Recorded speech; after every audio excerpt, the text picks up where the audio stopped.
شعبان کے مہینے میں رکھتے تھے، اتنے روزے کسی اور سال میں کسی اور مہینے نہیں رکھتے تھے. یہ استقبال ہے. سمجھ رہے ہو بات کو؟ تاکہ اپنے آپ کو اس کے لیے پہلے سے تیار کر لیں. ہم نہیں رکھتے شعبان میں روزے. اور یہ نبی کی شفقت کہ امت خود کیا آپ صلی اللہ علیہ وسلم نے شعبان کے روزے رکھے کثرت سے، مگر امت کو کہا کہ نصف شعبان کے بعد روزے مت رکھو. کیوں؟ اس لیے کہ 15 شعبان کے بعد اگر روزے رکھو گے کمزور نہ ہو جاؤ، رمضان کی طاقت کہیں ختم نہ ہو جائے.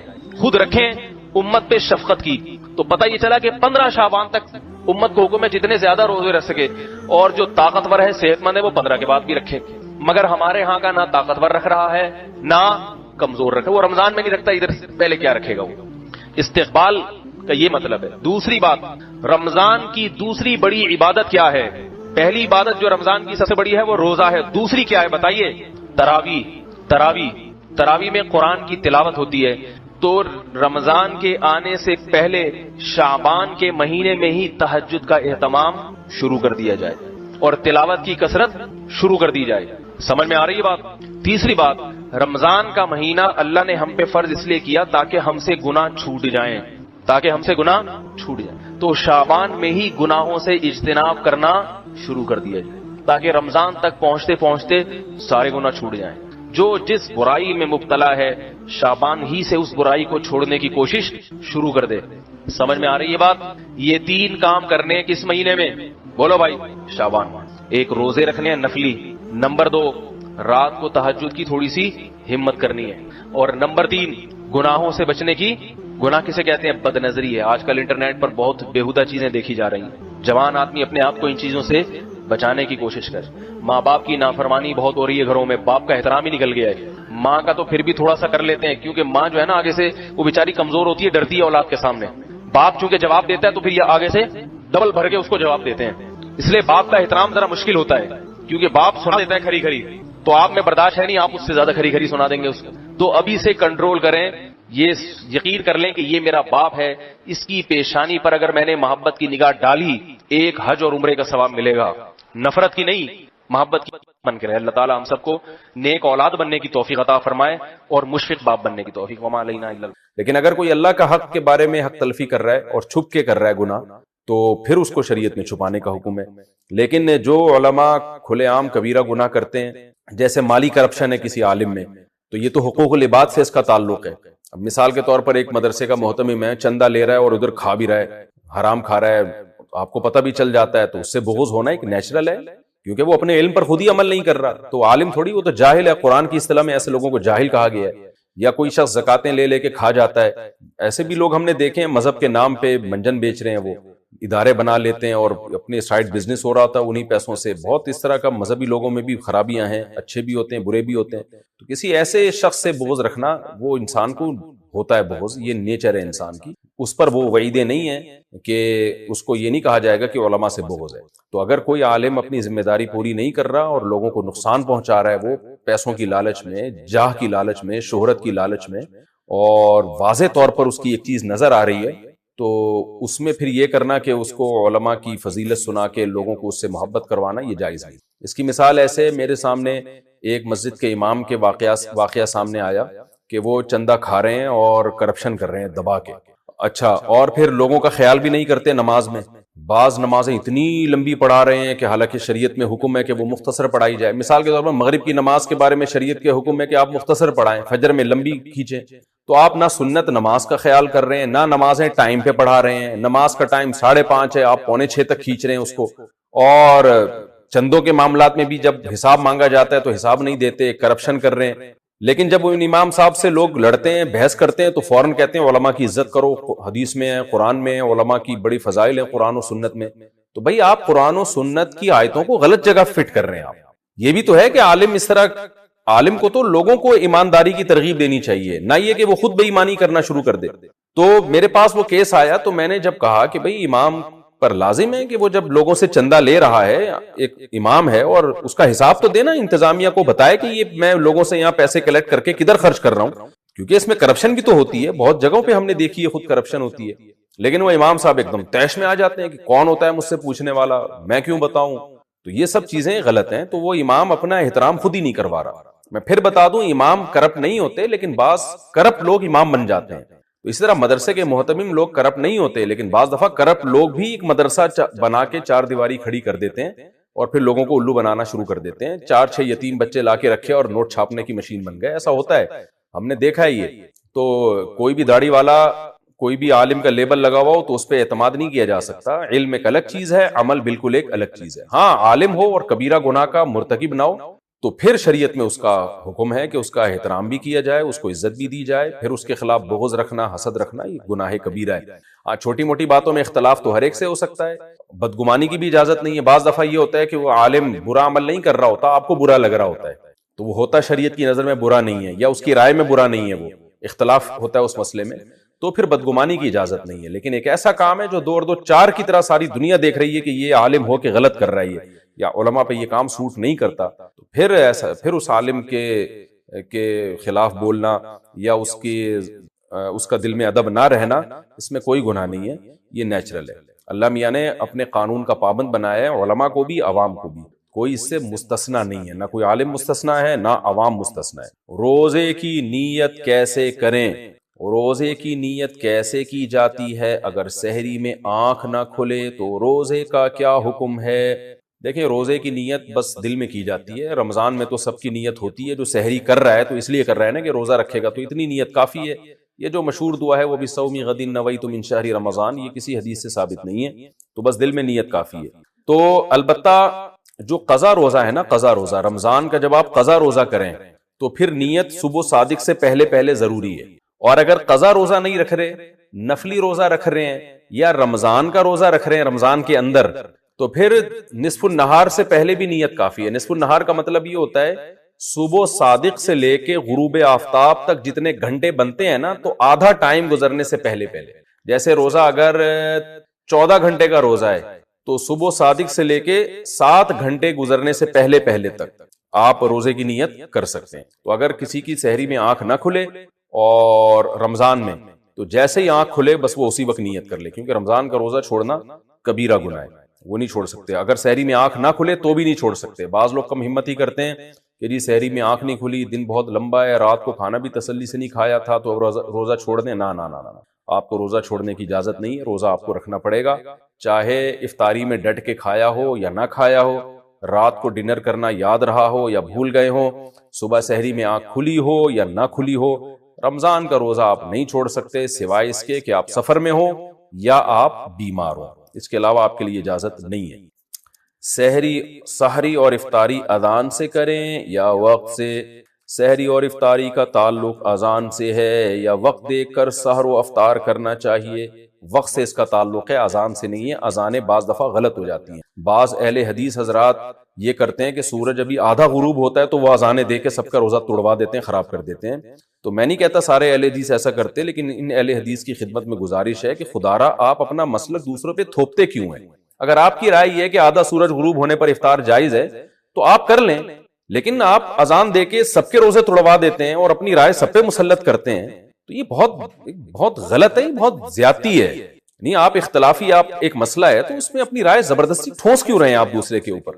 بعض دفعہ ایسے ہوئے ہیں واقعات کہ کسی اہل حدیث کی مسجد سے اذان ہی پہلے ہو گئی, ان سے پوچھا گیا تو کہہ رہے ہیں ہمارے مسلک میں اور یہ حدیث کی روشنی میں جائز ہے, حالانکہ ایسا نہیں ہے. حدیث سے آپ کی ایک رائے ہے, آپ نے حدیث کی ایک تشریح کی ہے, تو اس تشریح کی وجہ سے آپ کی یہ رائے ہے نا, تو آپ اپنی رائے دوسری کی رائے پہ مت تھوپیں مت اس کو. تو اس لیے اگر کسی نے اذان سن کے روزہ افطار کر لیا اور بعد میں دیکھا کہ ٹائم ابھی داخل نہیں ہوا تھا تو اس کا روزہ ٹوٹ گیا, اس کو قضا کرنی پڑے گی. اور اگر پتا تھا اس کو کہ روزے کا ٹائم ابھی شروع نہیں ہوا, سورج مکمل غروب نہیں ہوا ہے, پھر بھی اس نے اذان سن کے روزہ توڑ دیا, تو پھر کفارہ بھی لازم ہوگا اس کے اوپر.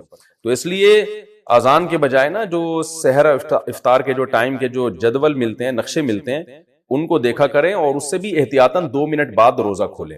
یہ جو حدیث میں آتا ہے کہ جلدی افطار کا ہمیں حکم ہے, تو بالکل ایسا ہی ہے, لیکن جلدی کا مطلب یقین تو ہو کہ سورج غروب ہو گیا ہے. تو یہ جو نقشے ہمیں ملتے ہیں جن میں سورج غروب ہونے کا ٹائم لکھا ہوتا ہے, یہ احتیاطی ٹائم ہوتا ہے, یقینی نہیں ہوتا, یعنی 100% اس پہ یقین نہیں ہوتا. لہذا اس میں کم از کم 2 منٹ کی احتیاط لازمی کیا کریں. میرا یہ معمول ہے ہمیشہ سے کہ اگر سورج غروب ہونے کا ٹائم 6:30 لکھا ہوا ہے تو میں 6:32 پہ افطار کرتا ہوں. تو سحری میں بھی بہتر ہے کہ 1 منٹ پہلے بند کر لیں. تو اس لیے اس میں احتیاط کے پہلو کو پر عمل کرنا چاہیے. ہاں اگر آپ نے کئی بار تجربے کے بعد دیکھ لیا کہ ہماری مسجد کی اذان صحیح ٹائم پہ ہوتی ہے, جو غروب آفتاب کا ٹائم لکھا ہے اس سے 2 منٹ بعد ہوتی ہے, تو پھر آپ اذان پہ افطار کر لیں. میں جہاں رہتا ہوں یہاں ہم نے مؤذن کو پابند بنایا ہوا ہے کہ بھائی جو غروب آفتاب کا ٹائم ہے, جو ایگزیکٹ ٹائم ہے نا, اس سے 2 منٹ کے بعد آپ نے اذان دینی ہے. تو وہ دیتے ہیں اس طرح, پھر ہمیں اطمینان ہوتا ہے کہ اذان صحیح ٹائم پہ ہو رہی ہے, تو پھر آپ اذان پہ افطار کر سکتے ہیں. سارا دن محنت کی ہے تو 1-2 منٹ میں کیا جلد بازی کر کے کیا کر لیں گے بھائی, کیوں اپنے روزے کو مشکوک بناتے ہیں. سحری کے وقت میں اختلاف, عوام کیا کرے؟ سحری کے وقت میں اختلاف کے بارے میں رہنمائی فرمائیں, عوام اس اختلاف میں کیا کرے؟ جی ہاں, سحری کے وقت میں یہ اختلاف ہے کہ 18 ڈگری پہ سحری کا وقت ختم ہوتا ہے یا 15 ڈگری جب سورج آ جاتا ہے. ہمارے شیخ حضرت مفتی رشید احمد صاحب رودیہانوی رحمۃ اللہ علیہ رحمہ اللہ تعالیٰ فلکیات کے بہت ایکسپرٹ تھے, ماہر تھے. ان کی رائے یہ تھی کہ 15 ڈگری پہ جب سورج آتا ہے تو سحری کا وقت ختم ہوتا ہے, اور وہ آج کل جو نقشے چل رہے ہیں نا اس سے تقریباً 15-20 منٹ کے بعد وہ ٹائم شروع ہوتا ہے.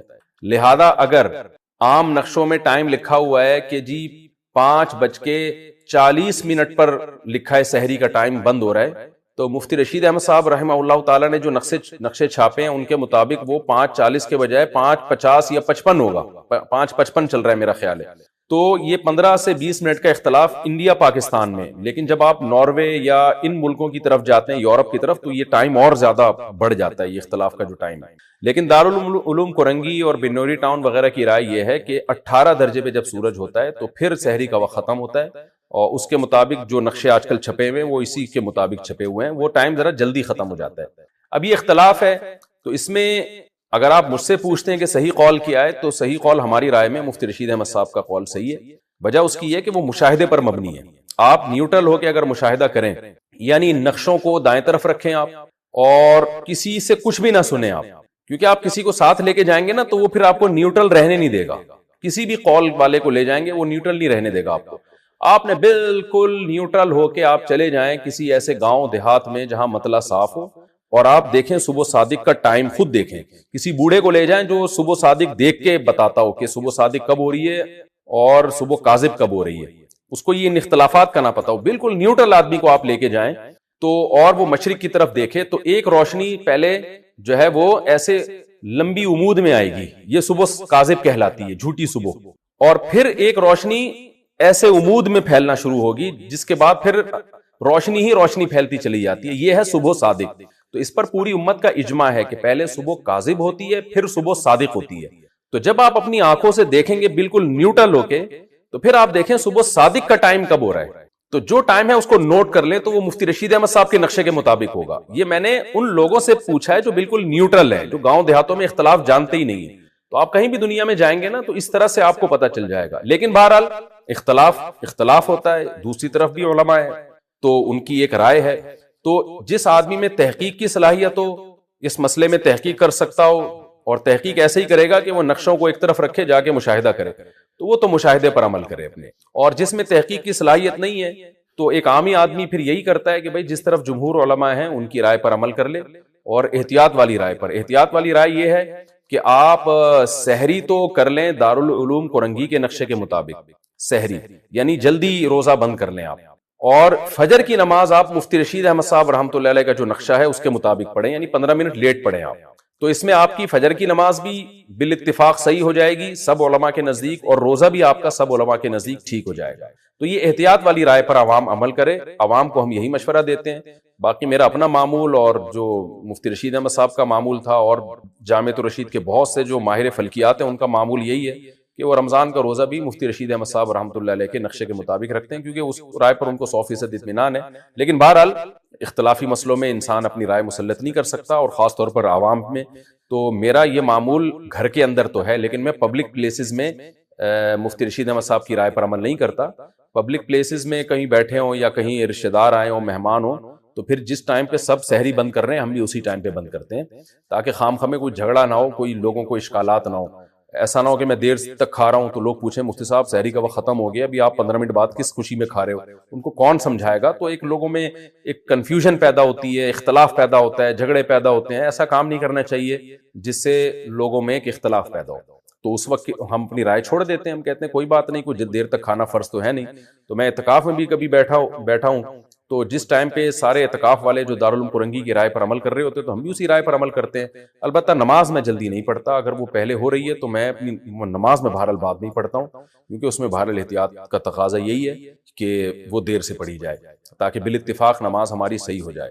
البتہ جب میں گھر میں روزہ رکھتا ہوں, سحری کرتا ہوں, تو چونکہ مجھے حضرت مفتی رشید احمد صاحب کی رائے پر 100% اطمینان ہے تو پھر میں انہی کے نقشے پر عمل کرتا ہوں, لیکن پبلک میں ایسا نہیں کرتا میں. اور آپ کو بھی مشورہ دے رہا ہوں, اگر کسی کو مفتی رشید احمد صاحب کی رائے پر 100% اطمینان ہو بھی جائے تو عوام میں ایک نئی جنگ نہ چھیڑے. وہ یہ بہت غلط حرکت ہوتی ہے کہ آپ کی ایک رائے بن گئی اور آپ سب پہ اس کو زبردستی تھوپنا شروع کر دیں اور عوام میں ایک اختلاف پیدا کرنا شروع کر دیں. عوام کے لیے اتنا کافی ہے کہ جس عالم پر اعتماد ہو اس کی رائے پر عمل کریں. تو اگر بنوری ٹاؤن دارالعلوم پرنگی کی رائے پر عمل کرتے ہیں تو آخرت میں نجات کے لیے ان کے لیے کافی ہے, کیونکہ بہرحال ایک ریلائبل ادارے ہیں اور ان کے بھی علماء اہل حق ہیں. تو اختلافی مسائل میں یہی ہے.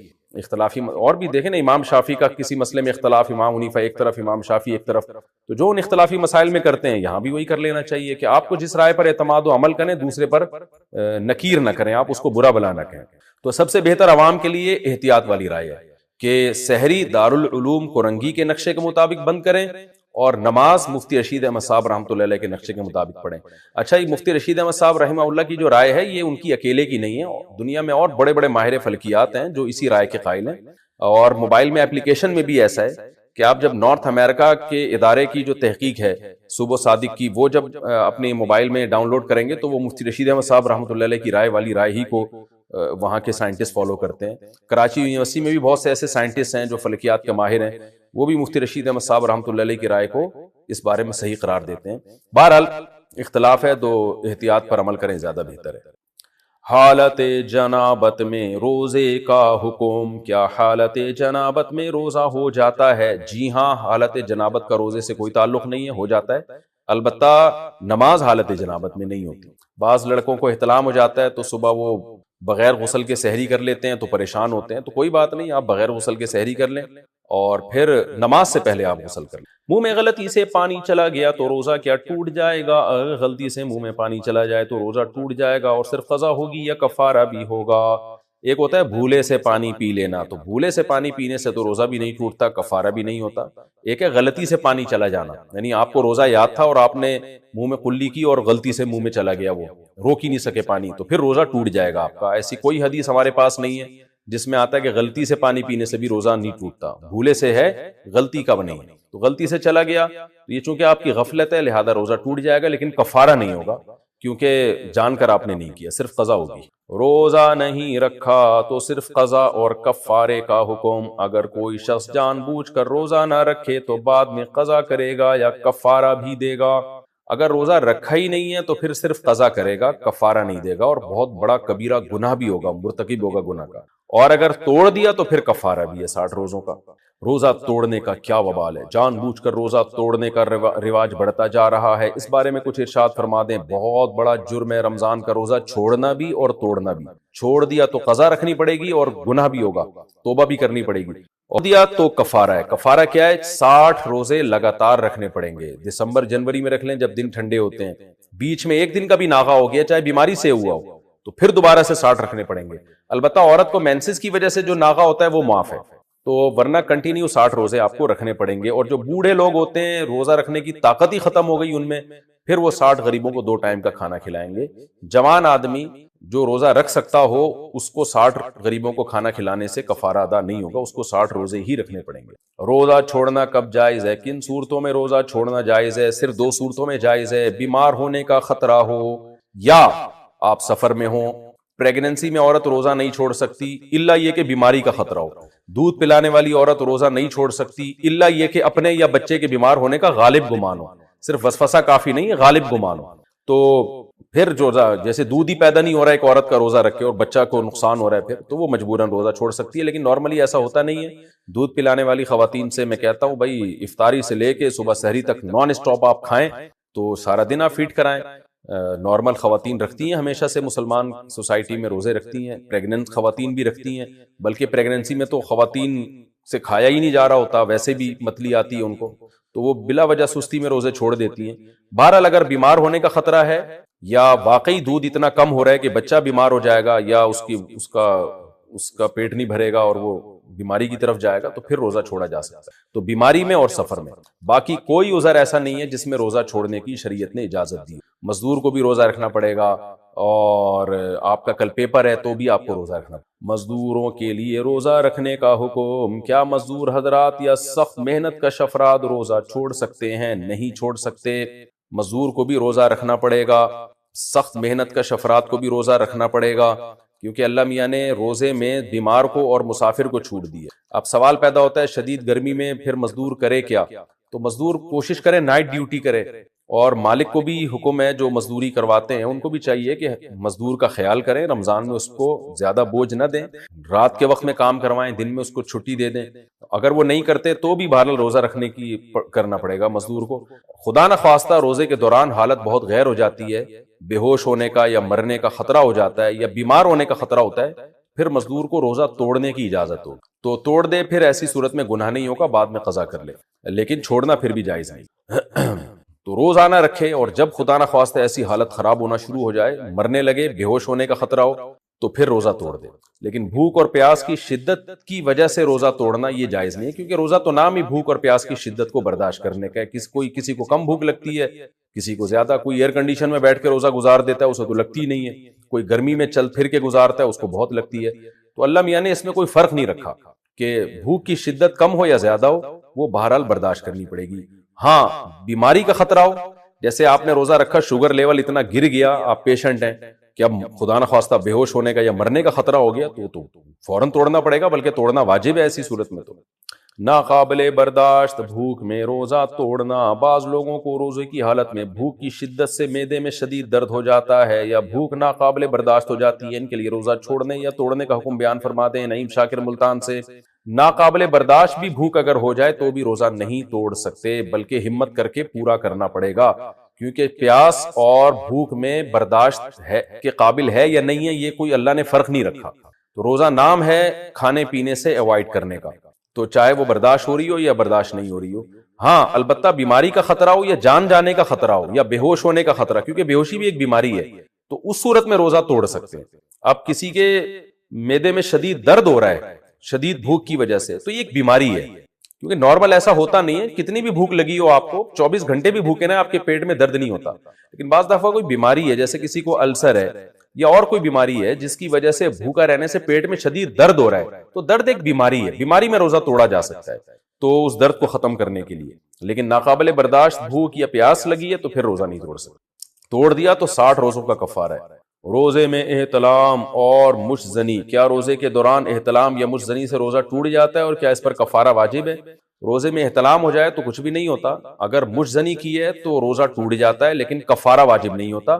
کبیرہ گناہ بھی ہے کہ آپ نے رمضان کا روزہ توڑا کیوں، اور روزے میں اتنا بڑا گناہ کیوں کیا آپ نے، تو ڈبل گناہ ملے گا آپ کو، لیکن کفارہ لازم نہیں ہے۔ کفارہ جو لازم ہوتا ہے وہ جمع کرنے سے، تو اگر پراپر جب تک انٹرکورس کسی نے نہ کیا ہو تو انٹرکورس کرنے سے جو ہے بیوی کے ساتھ یا کسی بھی عورت کے ساتھ جو حرام ہے، ناجائز ہے بہرحال، لیکن اس سے کیا ہوتا ہے کہ روزہ بھی ٹوٹے گا اور کفارہ بھی لازم ہوگا۔ لیکن اگر اس کے بغیر ہی کوئی ڈسچارج ہو گیا، چاہے زوجہ کے ذریعے ہو یا اپنی ہاتھ کے ذریعے ہو، اپنے ہاتھ کے ذریعے، جو اپنے ہاتھ سے یہ کام کرنا تو بہرحال بہت بڑا گناہ ہے، اور روزے میں تو اور بھی زیادہ بڑا گناہ ہے، لیکن یہ کہ اس سے روزہ توڑنے کا گناہ ہوگا، کفارہ لازم نہیں ہوگا۔ تو جو نوجوان روزہ رکھ کے اگر خدا نہ خواستہ یہ کام کر لیتے ہیں، مجزنی کر لیتے ہیں، تو توبہ استغفار بھی کریں اور بعد میں ایک روزہ قضا بھی کریں، لیکن کفارہ ان پر لازم نہیں ہے۔ روزے میں انجیکشن اور ڈرپ کا حکم، روزے کی حالت میں انجیکشن یا ڈرپ لگانے کا حکم بیان کر دیں۔ کچھ نہیں ہوتا ہے، ڈرپ یا انجیکشن لگانے سے روزہ نہیں ٹوٹتا۔ کون سی الٹی ہونے سے روزہ ٹوٹ جاتا ہے؟ الٹی آئی اور نگل لی تو کیا روزہ ٹوٹ جائے گا؟ طلحہ صاحب کراچی سے، دیکھیں منہ بھر کے الٹی آئی نا، فل سپیڈ کے ساتھ، جو روکنا ہی ممکن نہیں تھا آپ کے لیے، اتنی بھر کے، ایسی الٹی کو نگلنے سے روزہ ٹوٹ جاتا ہے۔ لیکن عام طور پہ جو ابکائیاں آ رہی ہوتی ہیں سحری کے بعد، لوگوں نے اتنا پھوڑا پھاڑا ہوتا ہے، افطاری میں اتنے پکوڑے پھوڑ دیے اور پھر سحری میں بھی دبا کے پھوڑ پھاڑ دیا، تو اس کے بعد تباہی آ جاتی ہے اور وہ ابکائیاں آتی ہیں، تو وہ تھوڑی بہت جو ابکائیاں آتی ہیں ان کو نگل لیا تو اس سے روزہ نہیں ٹوٹتا۔ الٹی سے 2 صورتوں میں روزہ ٹوٹتا ہے، ایک یہ کہ آپ نے خود سے الٹی کی حلق میں ہاتھ ڈال کے، اور وہ الٹی بھی منہ بھر کے ہوئی ہو، تو ایسی الٹی سے روزہ ٹوٹ جاتا ہے. ایک تو یہ. دوسرا یہ کہ الٹی آپ نے خود نہ کی ہو, ہوئی منہ بھر کے ہو, لیکن آپ نے نگل لی اس کو, تو روزہ ٹوٹتا ہے. تو اگر خود ہوئی تو بھلے منہ بھر کے, یعنی اگر خود ہوئی اور نگلی نہیں تو بے شک منہ بھر کے بھی ہو تو روزہ نہیں ٹوٹتا, کیونکہ آپ نے نگلی نہیں ہے. اور اگر خود آپ نے ہاتھ ڈال کے الٹی کی مگر منہ بھر کے نہیں ہوئی وہ, تو بھی روزہ نہیں ٹوٹتا. تو دو ہی صورتیں بچی ہیں کہ ہاتھ ڈال کے منہ میں خود سے آپ نے الٹی کی ہو تو منہ بھر کے ہوئی ہو تو روزہ ٹوٹے گا, یا یہ کہ خود سے الٹی ہوئی ہو منہ بھر کے اور آپ نے نگل لی ہو تو روزہ ٹوٹے گا. باقی جتنی بھی الٹی کی صورتیں ان میں روزہ نہیں ٹوٹتا. شوگر کے مریض کا روزہ توڑنا, میرا شوگر لیول اکثر کم ہو جاتا ہے, اگر روزہ نہ ہو تو کچھ میٹھا کھا لیا جائے تو بہتر ہوتا ہے, لیکن روزے کی حالت میں اگر شوگر لیول کم ہو جائے تو کیا روزہ توڑنے کی گنجائش ہوگی؟ نیز کیا روزے کی حالت میں انسولین لگا سکتے ہیں؟ حبیب اللہ لاہور سے. دیکھیں اگر روزہ رکھنے سے آپ کے شوگر لیول ڈاؤن ہو گیا, اور تو ظاہر ہے شوگر کے پیشنٹ کو تو اس سے موت کا بھی خطرہ ہوتا ہے, کومے میں جانے کا خطرہ ہوتا ہے, تو ایسی صورت میں صرف گنجائش ہی نہیں ہے بلکہ روزہ توڑنا لازم ہے, کیونکہ جان بچانا بہرحال پہلے فرض ہے. باقی روزے کی حالت میں انسولین لگا سکتے ہیں جی, انجیکشن ہر طرح کا لگایا جا سکتا ہے روزے کی حالت میں. روزہ کس عمر میں فرض ہے؟ میری بیٹی کی عمر 13 سال ہے مگر وہ شرعی طور پر بالغ نہیں ہوئی, کیا اس پر روزہ فرض ہے؟ لیکن لڑکے پر کس عمر میں روزہ فرض ہوگا؟ ام احمد. دیکھیں بیٹی کی عمر 13 سال ہے, ابھی روزہ فرض نہیں ہے, لیکن چونکہ قریب البلوغ ہو چکی ہے تو آپ پر لازم ہے کہ بیٹی کو روزے رکھوائیں. یہ بھی ممکن ہے کہ رمضان میں ہی اس کو مینسز آنا شروع ہو جائیں, تو جیسے ہی مینسز آنا شروع ہوں گے اگلے دن سے وہ اسی دن سے بالغ سمجھی جائے گی, لہذا مینسز بند ہوتے ہی اس پر لازم ہوگا کہ روزے شروع کر دے. تو ورنہ اگلے سال تو روزے رکھنے ہی پڑیں گے اس کو, کیونکہ عموماً خواتین کو, بچیوں کو 14 سال سے پہلے مینسز آ جاتے ہیں. تو اس لیے آپ پر یہ لازم ہے کہ اس کو ابھی روزوں کی عادت ڈالنے کے لیے آپ اس کو سارے روزے رکھوائیں, ورنہ ایک دم سے روزے فرض ہوتے ہیں تو پورے رکھے نہیں جاتے پھر. اور لڑکے پر بھی جب پہلی دفعہ اس کو نائٹ فال ہو, احتلام ہوتا ہے, تو اس پہ روزے فرض ہو جاتے ہیں کیونکہ بالغ شمار ہوتا ہے. تو لہذا 13-14 سال کا اگر لڑکا ہے تو اس کو بھی پورے روزے رکھوانے چاہیے. ہاں اس سے کم عمر ہے, جیسے 10 سال یا اس سے کم عمر کے لڑکے ہیں, تو پھر ان کو اگر گرمیوں کے لمبے لمبے روزے ہیں تو پھر پورے روزے نہ رکھوائیں, تھوڑے تھوڑے کر کے رکھوائیں, ان کو عادت ڈالیں, کیونکہ پھر ان کی باڈی کو نقصان کا خطرہ ہوتا ہے. روزے کا مقصد ہماری باڈی کو نقصان پہنچانا نہیں ہے بلکہ ایک روحانی قوت پیدا کرنا ہے. تو بچوں کو بہت زیادہ روزے رکھوانے سے بہرحال نقصان ہوتا ہے, لیکن 10 سال یا اس سے بڑے ہو جائیں نا تو پھر تھوڑے تھوڑے کر کے روزے ان کو رکھوانے چاہیے. 13-14 سال کی عمر میں تو پورے روزے رکھوانے چاہیے بچوں کو, تاکہ ان کو عادت پڑے, بالغ ہونے کے بعد پھر وہ چھوڑیں نہیں. اور اللہ کا شکر ہے ہمارے سوسائٹی میں, مسلمان گھروں میں بچے تو بڑے شوق سے روزہ رکھتے ہیں اور بہت انجوائے کرتے ہیں رمضان کو. تو بچوں کو, جو ذرا بڑی عمر کے بچے ہیں ان کی بات کر رہا ہوں, تو ان کو رکھوانے چاہیے. سحری اور افطاری, اچھا چھوٹے بچے کی روزہ کشائی کرنا, کیا قریبی رشتہ داروں کو بلا کر بچے کی روزہ کشائی کرنا جائز ہے؟ عبید زبیری. بس یہ بچے کو اپریشیٹ کرنے کے لیے ہوتا ہے, گیدرنگ ہوتی ہے اس بہانے, تو جائز ہے, اس میں کوئی حرج نہیں ہے. تھوڑا سا بچے بھی خوش ہو جاتے ہیں, ان کو حوصلہ افزائی ہو جاتی ہے. سحری اور افطاری میں کیا کھائیں؟ افطاری میں کیا کھانا سنت ہے اور سحری میں کیا کھانا چاہیے؟ افطاری میں ڈانٹ کھانی چاہیے, سحری میں جو مرضی کھائیں, کیونکہ افطاری میں اکثر جلد بازی میں گھر کی خواتین بیچاری ٹینشن میں ہوتی ہیں, ان کو بھی ڈانٹ مل رہی ہوتی ہے, ان کی طرف سے بھی ڈانٹیں پارسل ہو رہی ہوتی ہیں.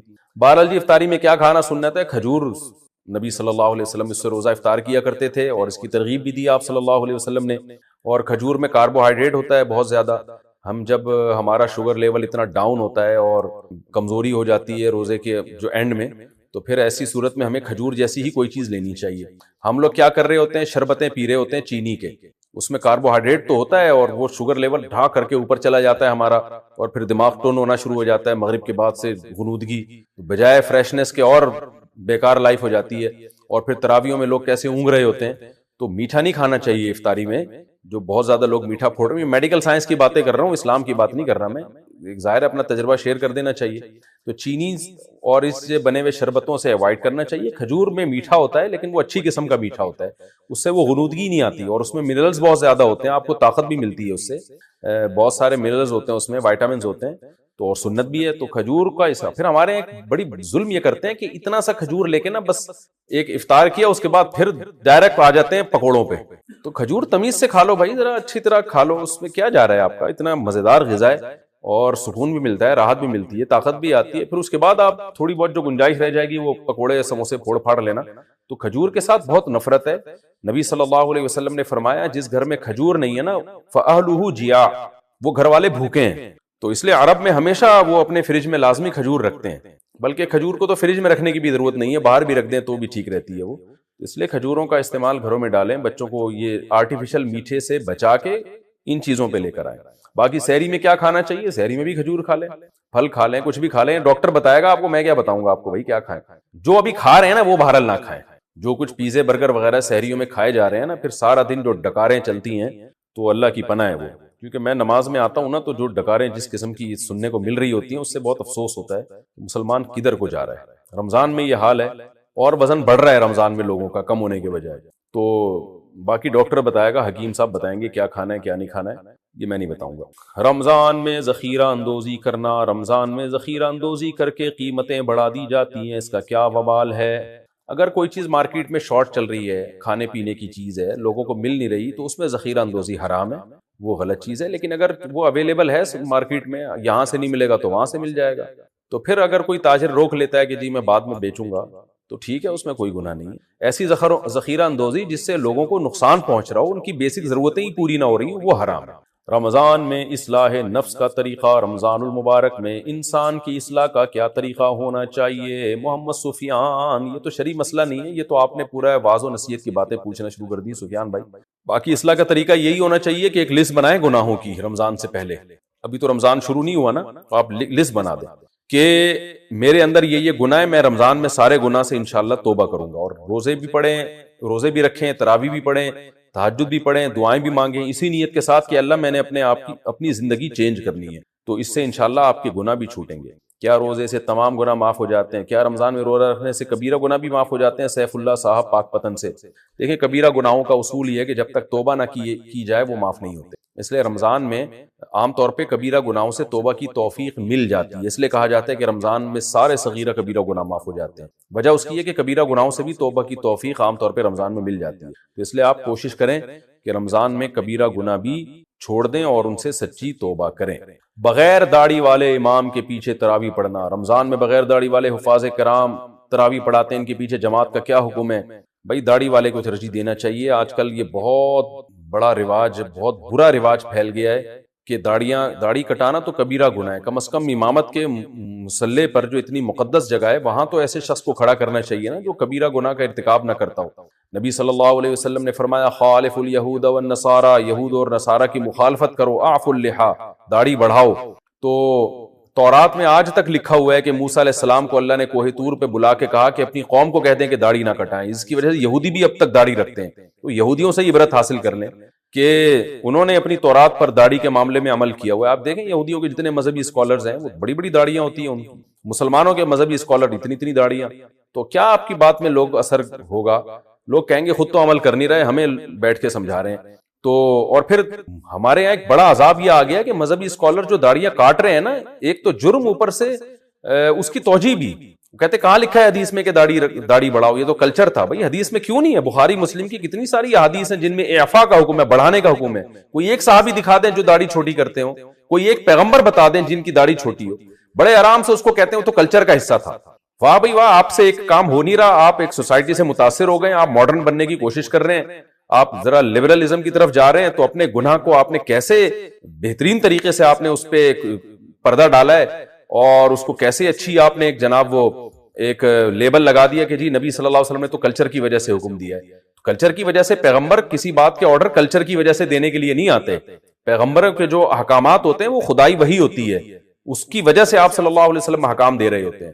تو آپ سے اگر ایک کام نہیں ہوتا آپ توبہ کریں، اب لوگوں کو بتائیں کہ بھئی میں گناہگار ہوں، میں مانتا ہوں داڑھی بڑھانا لازم ہے. ڈاکٹر محمود غازی رحمۃ اللہ علیہ اسلام آباد یونیورسٹی کے پروفیسر تھے، اور اللہ ان کو کی مغفرت فرمائے، بڑے زبردست عالم تھے، بہت اللہ نے علم دیا، تقویٰ دیا. لیکن ایک بات تھی، وہ داڑھی چھوٹی تھی ان کی، لیکن وہ کہتے تھے برملا کہ بھائی میرا یہ جرم ہے، میں مانتا ہوں. ان کی مجھے یہ بات بڑی اچھی لگتی تھی. وہ کہتے تھے میں داڑھی چھوٹی کرتا ہوں لیکن میں اس پہ کوئی لیبل نہیں لگاتا، میں اس کو جائز نہیں قرار دیتا، یہ بالکل ناجائز ہے. میں دعا کرتا ہوں اور آپ لوگ بھی دعا کریں اللہ مجھے پوری داڑھی کی توفیق دے دے. مجھے ان کا یہ عمل بڑا اچھا لگتا تھا کہ چلو ایک غلطی ہے، ان سے کوئی وجہ ہوگی، مصلحت ہوگی، نہیں رکھ پائے، مجھے نہیں پتا وہ مصلحت کیا تھی، لیکن کم از کم ایسا تو نہیں ہے نا کہ اپنی ایک عمل کی وجہ سے شریعت ہی کو چینج کر دیا ہو. تو آج بہت سے اسلامی اسکالرز ہیں، ان سے داڑھی نہیں رکھی جاتی پوری، تو سیدھے سیدھے کہتے ہیں بھائی اللہ کا حکم ہے، ہم نہیں کر پا رہے. ہم نے کب دعویٰ کیا کہ ہم 100% سچے پکے مسلمان ہیں، ہم کمزور مسلمان ہیں؟ تو یہ کہہ دیں وہ، لیکن یہ کہ چینج ہی کرنا شروع کر دیا کہ جی کہاں ہے اسلام میں داڑھی. بعض لوگ یہ کہتے ہیں کہ کیا پورا اسلام داڑھی میں ہی ہے، کیا تمہیں داڑھی کے علاوہ کچھ نظر نہیں آتا؟ تو ہم نہیں کہتے پورا اسلام داڑھی میں ہے، لیکن پورے اسلام میں داڑھی بھی ہے بہرحال.